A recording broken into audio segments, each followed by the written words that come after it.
Hey, what's up, YouTube? It's your boy Rex, and I'm back with another video. I'm finna switch it up. I feel like I've been doing a lot of music reactions lately. You know, I guess it is what it is. But if you haven't checked them out, but we gonna change the speed right now. We got TommyG. I be watching some of his content from time to time, but he been getting better and just been putting niggas on game about how shit go for real. Like, you feel me? And I like it, you feel what I'm trying to say. But we got a video queued up inside the world of scammers and check fraud. So we're going to see what it's about. This is the Scam Mobile. Y'all ready to ride? Man, shout out America, man. I couldn't do this without y'all, man. We just show y'all what y'all could do if y'all wanted to get rich. The couple's American dream quickly turned into a nightmare after wiring nearly $800,000. All of that money went to a scammer.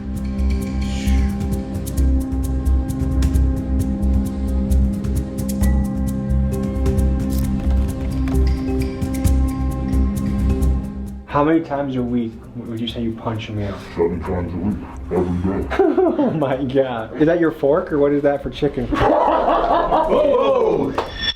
12 people are facing more than 100 charges in a major credit fraud scheme. University student accused of stealing more than $500,000 in a credit card scam. It's shocking video of thugs chasing a mail carrier. Why? It's believed they wanted the master key he carries that opens mailboxes for the entire neighborhood. 25 investigates exposing a check scam that can wipe out your bank account. We're talking about scammers who can clone any of our voices using artificial intelligence. We are talking about $100,000 in forged checks. Whether it's a scam call center from India, a billionaire's Ponzi scheme, a guy pretending to be a Nigerian prince, or a U.S. senator out trading hedge funds while employed on the taxpayer dime, the truth is people hate getting scammed. After all, there are entire YouTube channels dedicated to getting revenge on scammers. You see, scammers are people that leverage social engineering, also known as human hacking, to steal, manipulate, and exploit. They'll make their approach, get you to trust them, then before you know it, they'll disappear into thin air after they've extracted your bank account, social security, or other valuable information.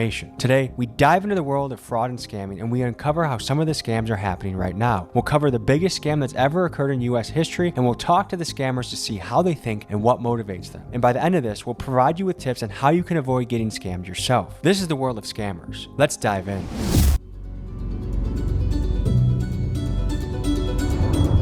Folks, today we're diving into the world of scamming. I don't know what the hell we're gonna get into. I'm excited, but apparently in the city of Minneapolis, scamming is a big... I don't know if y'all be watching his videos too, or like no background, or like he don't be in danger doing these videos. Like he be going to like the dangerous hoods and like, and he got all of this on camera. Like niggas just don't like try to steal the camera or something. Big business. Minneapolis woman calls it emotional hacking. Scammers drained $800,000 from her dad's bank account. LaSalle University student accused of stealing more than $500,000 in a credit card scam. Foster was doing fake transactions, marking items up in price, then returning them for the original price while pocketing the difference in account of her own. In fact, there are multiple RICO cases going on for fraud right now. A big scam that was pulled was the food share program. People pretended to be feeding the homeless and walked away with millions of dollars, and now they're getting RICO'd for that. A scammer is kind of like an illegal magician. They're pulling things out of thin air. There's illusion, deception, and before you know it or realize what they did, they're gone with the bag. Let's meet up with these guys and let's see what they're about.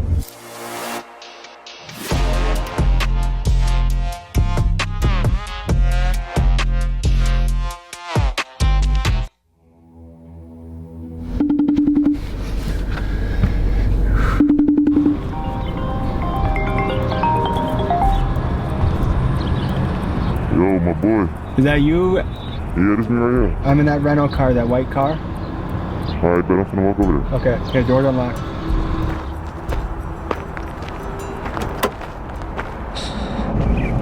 Yo, what's up, bro? I say, I just know how to exploit ways to get money. Simple. What are the different plays we're gonna be getting into today? We got punching, simple things. We go from getting food We can go from gas, we can go from checks, we can go from transfers, scam work. It's all different type of ways you can get into it. So what got you into this world? Alright, so look, it started when I was younger. It was this rapper, his name TJX6. When I was young, real young, I always just listened to his music and wondered, what the is this dude doing? I started getting into it, digging in, and it started with cards. If you listen to his music, he's talking a lot about cards and checks, really. When he was talking about that, I kind of picked up on some things, and over time, I just got smarter and smarter and figured everything out. So what was the first play you ever made? It was on Telegram. It was this African dude I met. And we was talking for a long time, and he told me something called, it's a certain type of check that you can order off of a log in. Ship the check till it dropped. I picked it up, put it in the ATM, 6,900 came. That was my first ever play. And ever since then, I've just been on it. Has this ever put you in a risky situation? Plenty of time. Pretty much scamming down here is pretty popular. I mean, in the city, everybody knows what's going on now, so if you find somebody that wants to do it, they know what they're signing up for. They know what comes behind it. Are there rich scammers out there? You can really get rich off scamming. That's real. Pretty common. 6-figure rich, 7-figure rich. That's real. Rather than judging these kids, I wanted to try and put myself in their shoes. Now I know I'm overgeneralizing here, but here's a theory I'm working with. A lot of these kid scammers are from Gen Z, and this is the generation that saw their parents lose their house in the 08 mortgage crisis as the bank executives responsible got rewarded by multi-million-dollar bonuses, and the banks that fundamentally scammed the country got bailed out by the tax money of the very people they scammed. So essentially these kids witnessed a financial system that openly didn't give a shit about them or their parents, so heck, why not pull a scam of their own? And kind of explains the sense of nihilism that we've seen creeping into this Gen Z generation. Whether you talk about scammers, the Kia boys, or just an overall sense of I don't give a f, because it seems like the world around them is crumbling. Now from a cultural standpoint, we've seen the rise of scam rappers, guys like Baby Tron, TJX6, and Punch Made Dev, and these are guys who look effortlessly cool, ridiculously rich, and they seem to be easily getting away with scams on major banks and institutions. So yes, it's easy to point the fingers at the scammers you see here, and yes, they have a moral responsibility of what they are doing, but are they not just an underworld byproduct of a system that white-collar scammers created? I don't know. Oh, That's God. just a theory I'm working with. Do you save much of your money? I'm not scamming long term to be scam guy for the rest of my life. This shit's all like, with anything you do, any hustle, I'll let you just quick until you move on to your next, you feel me, next steps. Have you ever been almost caught by law enforcement?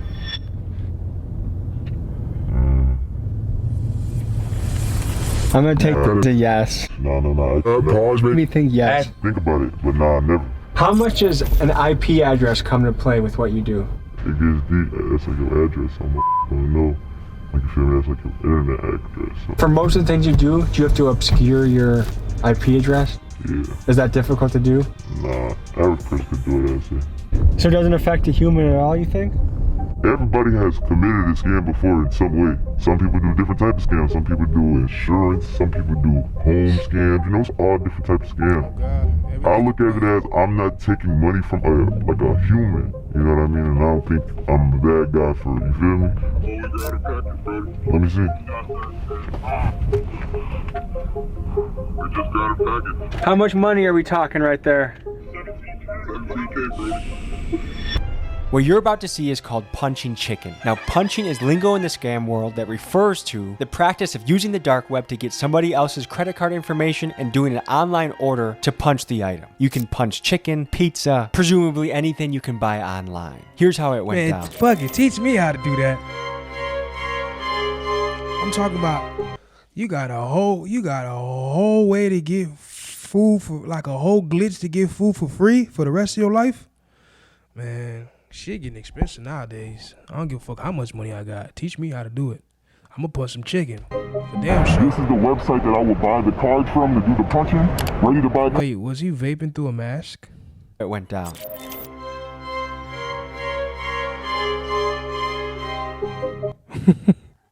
I mean, I get if it work, it work. Nigga vape through a mask. This is the website that I will buy the cards from to do the punching. Ready to buy cards. A fake credit card. A real credit card, but it's just not ours. And how much money does it have on it? It depends. I wouldn't necessarily say I know the exact amount. Certain banks, they give you the ability to check. You can call the bank and you can check how much. But I would just be buying a card based off of the knowledge that I already know. There's something called a BIN. A BIN is a bank identification number. Now, depending on what BINs you have, You might got a card that has thousands on it. You might got a card that has millions on it. There's no telling them. It's luck of the draw. Basically, yep. So these are cards that someone physically stole, like at the gas station. It fell on the ground, they picked it up, they upload it to a website, and then it's sold to a bidder like you, or how does that work? Basically, yeah, kind of like how you just explained it. I wouldn't necessarily say it comes from people picking them up off of the ground, but more so skimmers. They have machines that you can put on. For instance, at the gas station, you can put a skimmer on the machine where the people put their I ain't gonna lie, I don't give a fuck what gas station it is. I forever tug on this shit right here. Before I put my card in, I pull on this bitch hard as fuck just to make sure they ain't got one of them boys on there. Even when I go in the store, like I go to trying to cash out, if I ain't tapping my card, I go to try to feeling around the motherfucker to see if that shit lift up. Cause I'll be damn. Maybe I got caught before, I don't know. But shit. Until I find one of these skimmer shits on them damn things, I'm cooling. But when I do, the day I do, I'm raising hell in this motherfucker. I ain't gonna lie. Cards into, and then from there, you'll get about 1,000 hits. Now, depending on how many people put their card in that specific machine where you put your skimmer at, that's where all the card information will come from. Does the skimmer also capture your PIN? Yes, it does. So if you use a machine that has a skimmer and you type in your PIN, all of a sudden you're wide open. You're good. You're not good. You're up. You're good though. Yeah. The thing about, you know, getting captured by a skimmer is if you have the right type of setup with your bank account in terms of two-factor authentication, the bank asking like questions like, was this you that just spent money at Raising Cane's for about $100? You know what I mean? If you have these different types of protocols set up with your bank, then you're less likely to be a victim of fraud. Basically, right now, you can get free chicken. I can get free everything right now. Boom. Now we got the money on there. Now I can buy a card. You can buy social securities off this? When you buy the cards, depending on how much the card costs, that's why I said certain cards, they range from 20 to 25 all the way up to 30. You can see, like, I'll show you when I refresh. And I just saw you could buy a Canadian card, you could buy a US card, to the country. Wow. You can buy from anywhere on the planet. As long as the website has a way to get these cards and put them on their site, then you can get pretty much anything. Have you ever heard of punching a mule? Punching a mule? We spoke to legendary lawyer Bruce Rivers and a man who's a financial crimes That boy too cut clean, but he don't know what the fuck going on outside. expert to get their opinion on the scams you see unfolding in this video. Punching a mule. No, I've never heard of that. That's He where lying, you yeah, you do. apparently acquire someone else's Is that credit card. is that a revolver on the desk? This got to be a prop. What kind of office this is? This boy got ops like that? And you use that to buy free food? You know, there's a lot of scams going on. There's the skimming that goes on, like at a gas station, somebody attaches a skimmer. That's actually happened to me. Somebody tried to buy some stuff at a sporting goods store, like $2,000. Telling y'all, hey, PSA. On my credit card. Then I see the guy in court. He attaches a skimmer. PSA, when you go to the gas station, I don't know how easy these things come off or how hard it is to come off. I don't know. Just pull on these bitches. Just pull on them hard as hell. If you feel it shift a little bit, if you feel it move a little bit, man, do not even go to that gas station no more. I don't know if you can call the law and tell them to come move, but man, listen, I pull on these bitches hard as fuck. I go to try to, you feel me, try to tug it and pull it out, you feel me? If that bitch move even an inch like this, oh yeah, I'm straight. I'm cool. You ain't finna get me. That's actually happened to me. Somebody tried to buy some stuff at a sporting goods store, like $2,000 worth of on my credit card. Then I see the guy in court on the hook for it. I mean, I was like, holy shit, that's the guy that stole my identity. Had to trace it all back. We figured out exactly what pump it was. We figured out exactly where it was. And he had been doing this all over the place. So I saw him in Hennepin County in court. And my thing happened in another county. He was doing it all over the place. A lot of times what's going to happen is you go to try and do a touch pay. It doesn't work. That's part of the plan. They want you to scan your card. So they actually will have a module, something that's identical looking to the actual card swipe overlaid. Physically go and try and pull it off. If it doesn't pull off, you're good. If you can go inside and pay the gas station attendant, ideally in cash, avoid this whole digital footprint process. Yeah, on God, as much as they want to put everything digital, make you use Apple Pay, make you use all this bullshit, woo. Man, if you can pay cash, in my opinion, credit is king for sure. But listen, it's just, I feel like, in my opinion, it's just like you registering your gun. I'm not trying to say you're going to do no crime, whatever the case may be. But if them folks come looking for you, they know what you got already. So I just feel like to better protect yourself.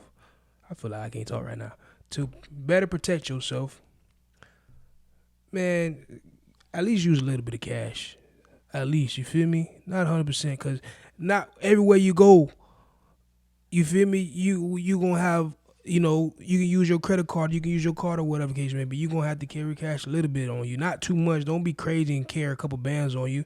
And they's going to see you like an easy lick. But don't sit there and be a dumbass and never have no cash on you. When you want to use cash, you can't. Or when you got to use cash, you can't. You're going to be a lot safer. You see any sort of fraudulent activity on your account, immediately contact your bank. The sooner that you can contact the authorities, law enforcement, it's going to be much easier to get your money back. When there's delay in space and time, scam, with any sort of financial scam, it's much harder to get your money back. If you really want to get specific on which one you want to buy, you can type in your bank identification number. So I'm going to type in a bank that I know is going to work. This is a bank called Wings Financial Credit Union. Very, very high-class bank. So when you're doing simple punching for, food and shit, like we talked about, yeah, Kings might take a $100 loss today, but that person whose card I'm using, they're getting all their money back. 100% guaranteed. Well, I've heard people that get scammed and it can take 30 days for them to get the money back in their account. The average American has $1,000 or less in their savings. So if you scam the average American and rent's due, they might not have it because of the scam. You are right. But in terms of them never getting their money back, I know for a fact that they'll get their money back. Somebody just texted and said he's seen the police. Tommy, somebody just texted him and said police. Yeah, we gotta get out. So we're outside of a Cane's Chicken. How often do you guys get free meals like this? Every day, I eat free every day. Everything I do. See what I'm saying, bro? Listen, I'm not saying I agree with what they doing, but if we gonna be real, the white collar folks be doing this shit all the time. I'm not sure about eating free, but that don't sound bad to me. You feel me? If you feel, I hope there was on some, like, you feel me, on some Robin Hood kind of shit and giving the food out to people that can't get no food for real. If they got too much, they can't eat. You feel me? Give it out. But hey, free food sound good to me. I don't care. So the customer name is right? Yes. Thank you. Actually, look. Visa, credit card, 275. Okay. We'll go over to the website. Same card, ending in 75. Can't make this shit up. Okay. Some guy named just lost $50 because some guy got 50 chicken nuggets. 80, and we finna eat good. Okay, let's get out of here. After a successful chicken punching, the fellas decided to take their chicken to a warehouse in a secure location so they could eat their chicken in peace. Alright, bro, we finna get into the basement and eat. So on a scale of 1 to 10, how illegal was that, what we just did? That's like a 10, because I fully completed it, you know? And anything that you do that you're doing fraudulent, it's always going to be a 10. The only thing that makes it more secure is that I didn't go in there and swipe a card. So they can't say that I did anything illegal. If they caught you, what would be the punishment? You know, it's a white-collar crime. I don't think I would get charged with anything really because, like I said, they don't have any proof that I did anything, so they will have to drop the case. If they did want to take full action and give me a punishment, it will probably be anywhere from like 5 to 10. 5 to 10 years? Just for some chicken. What makes it worth it? Time's hard for everybody. I don't know if it's worth it for 5 10 years for some chicken though. You got somebody card, you get all good. Just the other day, I got really honest like this. Is it that easy to get away with? Yeah. 100%. I'm always in and out. I've never been in a spot and they try to hold me or tell me, oh, we can't give you what you're paying for, you gotta wait a little bit, you know? But in terms of me going into a restaurant and I swipe a card Say that card declines. I swipe another card. I know they're looking at you weird. Give us a second. Matter of fact, you can't swipe any more cards. Just wait right here for us while we get the system set up, right? While they're getting their system set up, they're really calling the police to tell you, like, hey, this guy's in here trying to commit fraud. So do you even get nervous making a play like this? Hell no. It's easy, bro. I've been doing this shit since 2017. All right, let's see if this is real chicken or scam chicken. Come on. If you could say a message to the... That boy said he been doing this since 2017. I don't know if he been getting free food since 2017, but he been doing this shit since 2017. That shit don't sound too bad to me. CEO of Raising Cane's, what would you say? Hey, thank you for the chicken.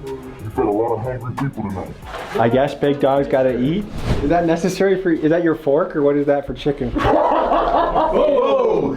I'm gonna see if punch chicken tastes any different. Actually, this is the first time. That boy gotta be a high head. That boy up to fire and then said, "Oh, chill out." No fucking diddy. Oh, that is a chicken tender.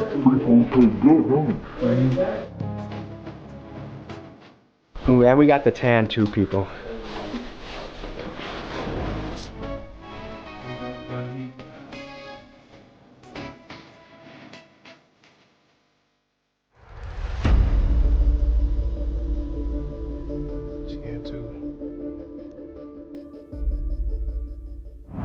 I had something to change around with the car because it weren't grabbing, the CVV, but we had the code to change that shit around, take care of that.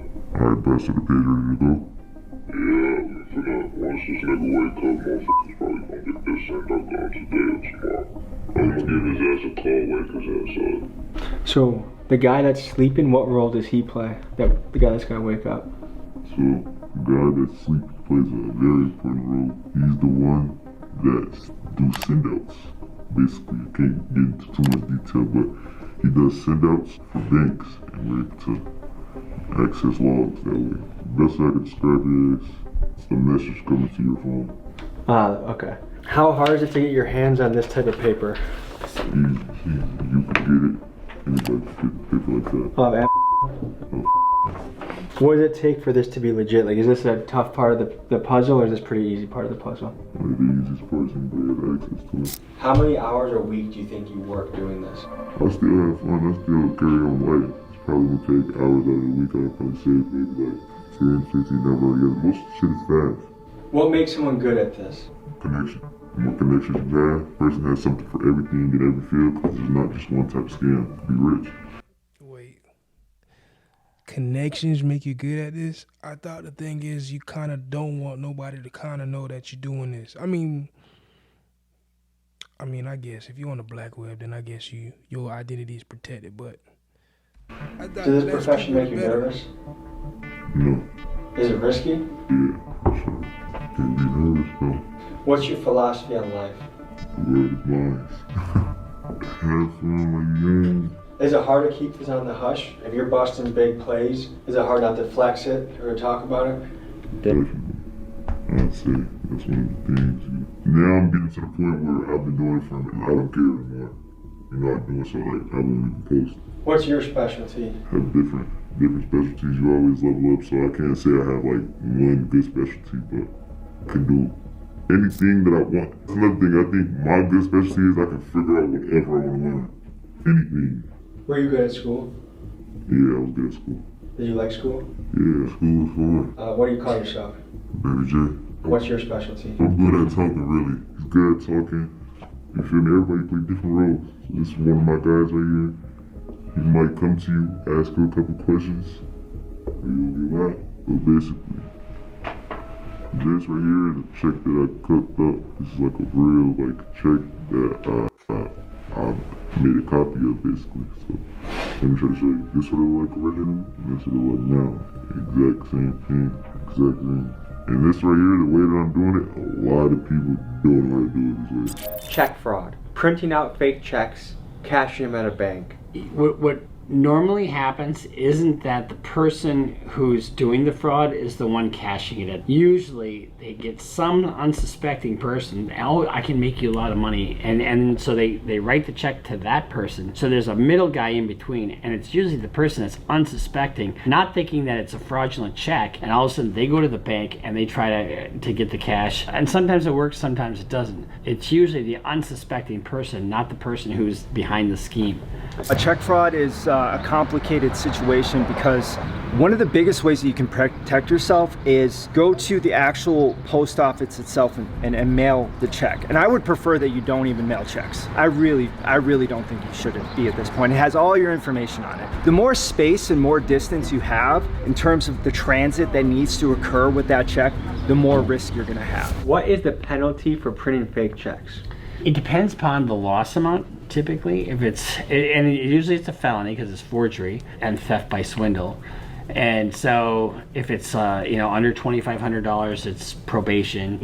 Each check becomes a felony count in and of itself, and you get enough of those, it can ultimately be a prison sentence. It really does depend upon the value that we're looking at. And what can this play be worth?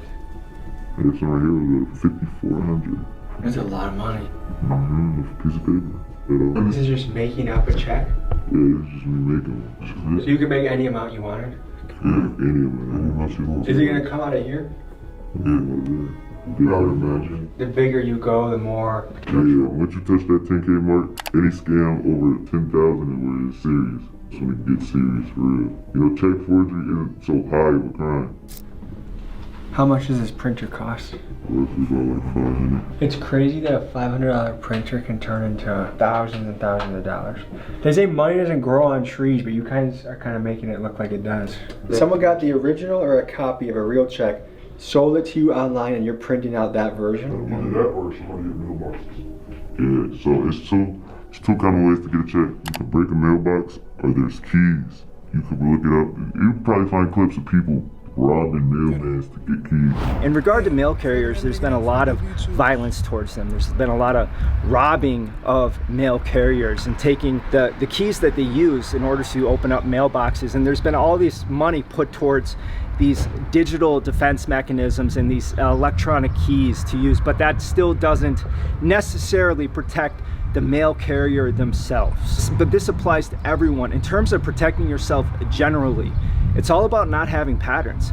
For the mail carrier, if you're on a route, just like if I was on a patrol route, if I had the same patrol route, same time, same place, every single day, it's easy for that patrol route to be intercepted. Change and vary your patterns. It's called force protection.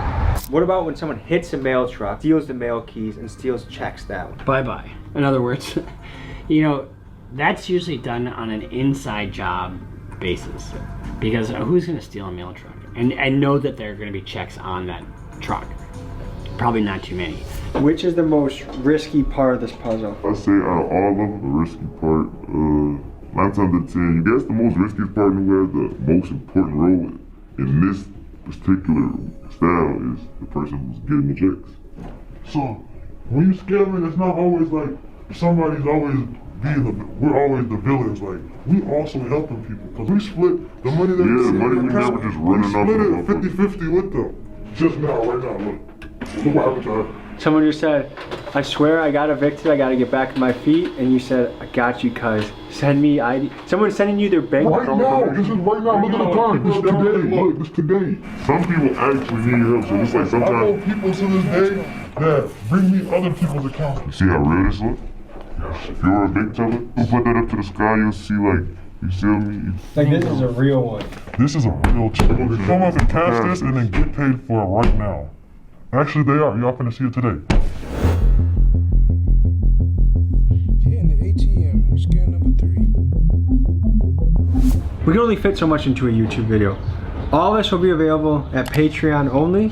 Highly recommend you check that out. Link is in the description. Would you say this is up there, Miguel, for things we've done? Top 3 for sure. This is fucking ridiculous, dude. I'm not exactly sure what we're about to do, but it feels sketchy.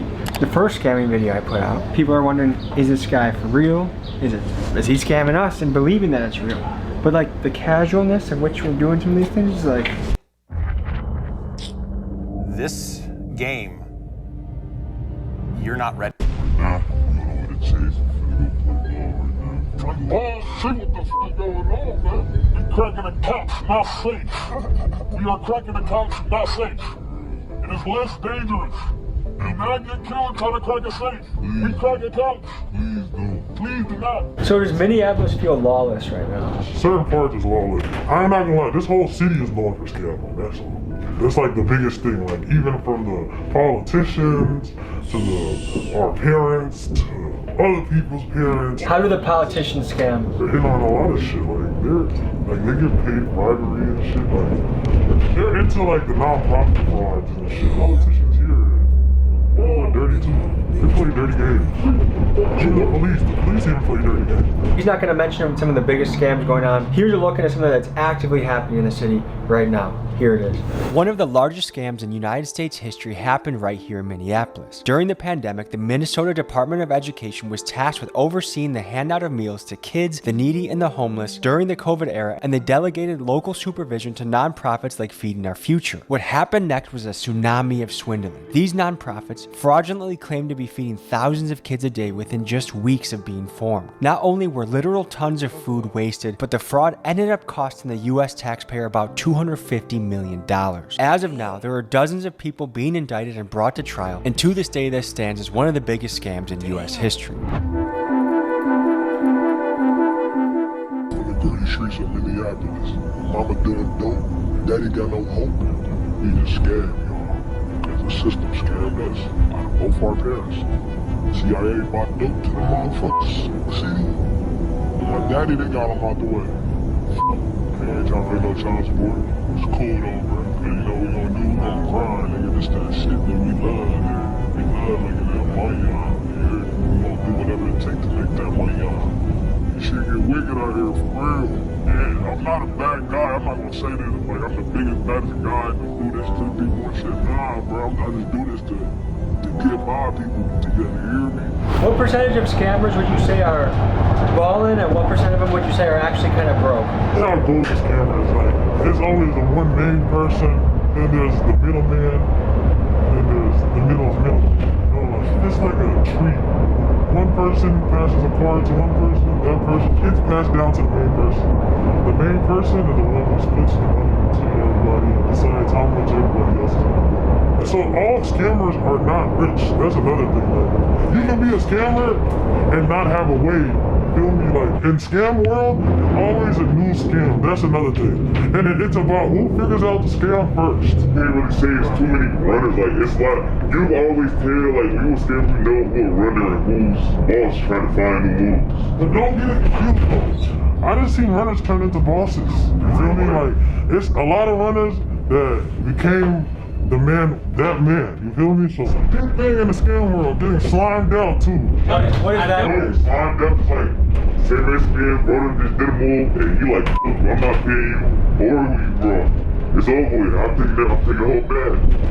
That's what I remember we was talking about karma yesterday. It's karma in the scam world too, not off of somebody. Last time I said it's not what it's about the end, it's about wiping it down. That's a whole other step. You know what I'm saying? It's not just like easy, you can't just wake up and come, it's not that easy. Now it's that easy to do basic shit, but it gets deeper than that. It can be a blessing and a curse at the same time, but it just depends on how you break your move. You gotta stay consistent too, you gotta stay consistent with anything you do.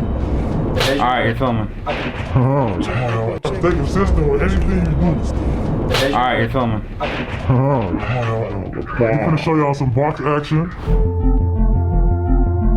Scammers operate in a climate of deceit. You see, fraud is a game of smoke and mirrors. These guys ran off with the camera to presumably make an ATM play, and what I saw on the tape left me questioning reality.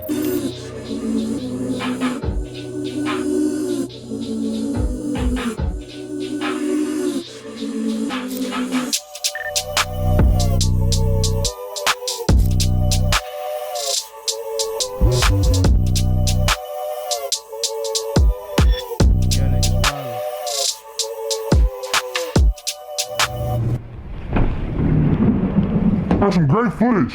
See the police? Where do you guys see him? Of course, you guys were out there for like fucking 20 minutes in ski masks and glasses. We had a little technical difficulty. It took us so long. And you'll see the car started locking on us. But sometimes the car will lock up and then they give you like fraud alerts, which the person has to confirm on their phone. You guys were skied up with glasses the whole time in front of a bank? Like, how is that not, like, do you guys feel like you guys were out there for way too long? We're scared. Time limit, and what can they possibly do for real? One of the things that comes to mind. I ain't gonna lie. When you do the legal shit, I ain't never did no legal shit. All right. But when you do the legal shit with somebody that do legal shit all the time, and you see that they hella calm and you tripping, I feel like I be even more nervous. I be like, y'all niggas too good at this shit. I ain't gonna lie. How the fuck is you not sweating right now thinking about this shit? Nothing. Man, oh yeah, 12 was out there in the parking lot, whatever. Nigga, we can go to jail. Nah, we ain't gonna go to jail. They following us. We gonna be alright. They searching us. Nah, we gonna be straight. Nigga, what are you talking about? What we are seeing, is that even real? And what makes me think it is real is that they took 20 minutes outside of this van. They got fraud alerts on their phone. If they were just taking money from their own account, it would have been in and out in a minute or two. But this also brought up more questions. Now, remember earlier in the episode when I was talking about the sense of nihilism that I have noticed in Gen Z? When they do things like this, their nihilism can come off as quite sinister. I mean, scamming people, banks, grandmas, restaurants, it's pretty crazy. But what I think is the source of all this nihilism is a lack of hope. And why I think a lot of Gen Z has no hope, I mean, this is the first generation in American history that's projected not to do better than their parents. These kids have inherited this world where they can't afford anything. The food, the housing, the college, all of it is sky high. And the people making the rules, their government, is this lazy, lousy bunch of bureaucrats that openly cheat all of the time. So a lot of these kids, I think, have just said, F it. The world is fake, the world is a scam, and I'm gonna scam the world. I'm gonna get mine for myself at any means necessary. I'm gonna cheat the system that I feel cheats me. Put it like that. But what do I know? I'm just trying to make sense of what I'm seeing and figure out the world. That was a look into the world of scamming. Any final thoughts, fellas? Man, we didn't give y'all everything. We didn't get a chance to give y'all everything, but and we won't give y'all everything. We love y'all. We don't scam people for a living. We help people out. We took a deep dive into this world. Thank you for joining us. The scammer said we don't scam people for a living. We help people out. How? You still have yet to answer that question. See you next week. How? Peace. If you want to keep yourself safe on the internet, consider checking out the sponsor of the video, Delete Me, and use code TOMMY20 for 20% off your subscription. And lastly, new shirts hit the site. Scoop it up. Big dog summer, baby. Peace. Hey, listen, much appreciation to TommyG. Very informative video. Y'all boys be safe out. Yeah, ladies and gentlemen, I'm sorry. Y'all boys be safe out there. If this is strictly only Gen Z, which I doubt it to be, and they don't give a fuck about nothing. So just be protected at all times, in my opinion. Well, however you want to look at that, be protected at all times. Make sure you cover your ass and your partner ass and your people ass and everything. But hey, it's been your boy. Until next time.